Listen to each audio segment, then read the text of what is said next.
మాజీ మంత్రి హరీష్ రావు గారు ఇలా ఫోన్ ట్యాపింగ్ కేసులో విచారణకు హాజరైంది మర్చిపోయి నేనేదో పోరాట యోధుడిని, నేను పొట్లాడి తెచ్చిన తెలంగాణ అని చెప్పి ఏదో విర్రవీగి మాట్లాడుతున్నాడు. మరి గత 10 ఏళ్ళుగా ఎంతోమంది మీద అక్రమ కేసులు పెట్టి ఇలా అధికారాన్ని దుర్వినియోగం చేసిన మీరు ఇలా సిట్లో ఫోన్ ట్యాపింగ్లో విచారణకు హాజరవుతుంటే ఏదో నేను ఘనకార్యం చేసిన అని చెప్పి ఇలా మాట్లాడుతున్నావు. మరి మీ ఎమ్మెల్సీ కవిత గారే ఎంతోమంది ముఖ్యులై ఫోన్ ట్యాపింగ్లు అయినాయి, మరి ఇంటర్వ్యూడే ఫోన్ ట్యాపింగ్ చేసిందని చెప్పి మీ ఎమ్మెల్సీ కవిత మాట్లాడితే దానికి సమాధానం చెప్పలేని దద్దమ్మ హరీష్ రావు ఇలా మా గౌరవ ముఖ్యమంత్రి మీద అవాక్కులు చవాక్కులు పేలుతున్నాడు.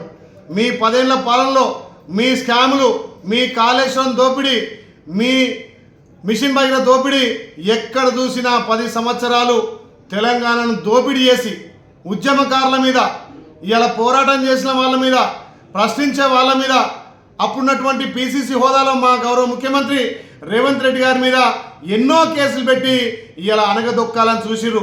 కానీ తెలంగాణ ప్రజలు మిమ్మలను, మీరు చేసిన అప్పులు, మీరు చేసిన తప్పులు గమనించే మిమ్మల్ని ఫామ్ హౌస్కు పంపి ఇలా మా గౌరవ ముఖ్యమంత్రి ప్రజాపాలన ద్వారా ప్రజలకు ఫలాలు అందిస్తుంటే ఓర్వలేక ఇలా మీరు సర్పంచ్ ఎలక్షన్లో ఓడిపోయినారు, ఇలా 2 జూబ్లీహిల్స్ కంటోన్మెంట్లో ఓడిపోయినారు, పార్లమెంట్లో 0 వచ్చింది.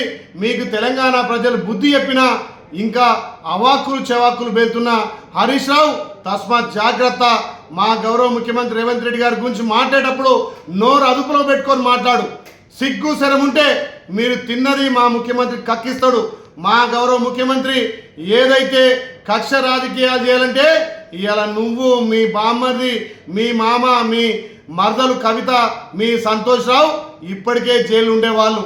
కానీ ప్రజాప్రభుత్వం ప్రజాస్వామ్యబద్ధంగా ఇలా చట్టం తన పని తాను చేసుకుపోతుంటే నువ్వు చేసినటువంటి ఫోన్ ట్యాపింగ్లు, ఇలా భార్యాభర్తలు మాట్లాడితే దాని ఫోన్ ట్యాపింగ్, రాజకీయ నాయకుల ఫోన్ ట్యాపింగ్, అధికారుల ఫోన్ ట్యాపింగ్, సిగ్గు తప్పి ఫోన్ ట్యాపింగ్ కేసులో ఇరికి ఇలా విచారణకు పోతుంటే నేనేదో పోరాట యోధుని, నేనేదో ఉద్యమకారుని, ఆ రోజు ఉద్యమాన్ని రగిల్చి ఇలా పెట్రోల్ తెచ్చి అగ్గిపెట్టె దొరకని అగ్గిపెట్టె హరీష్ రావు ఇవాళ మా ప్రభుత్వం గురించి మా ముఖ్యమంత్రి మాట్లాడితే తస్మాత్ జాగ్రత్త. తప్పకుండా మీ బండారం బయటపడుతుంది. మున్సిపల్ ఎలక్షన్లో తప్పకుండా మీ పార్టీకి గుణపాఠం తెలంగాణ ప్రజలు చెప్తారని హెచ్చరిస్తూ మళ్ళొక్కసారి మా ప్రభుత్వం గురించి కానీ మా గౌరవ ముఖ్యమంత్రి మాట్లాడితే నాలుక కోసం తస్మాత్ జాగ్రత్త. హరీష్ రావు నువ్వు ఒక దొంగవు, ఒక చీటరు. తెలంగాణ ఉద్యమకారుల మీద నువ్వు అసత్య ప్రచారం చేసి గద్దెనెక్కి ఇలా అక్రమంగా సంపాదనతోటి దోచుకున్న దాంతో గెలవాలని చూస్తున్నావు. కానీ నీకు తెలంగాణ ప్రజలు, నీకు, మీ మామకు, మీ బామ్మదికి బుద్ధి చెప్పిరు. రేపు మున్సిపల్లో కూడా కాంగ్రెస్ పార్టీ జయకేతనం ఎగరవేస్తుంది. తస్మాత్ జాగ్రత్త హరీష్ రావు.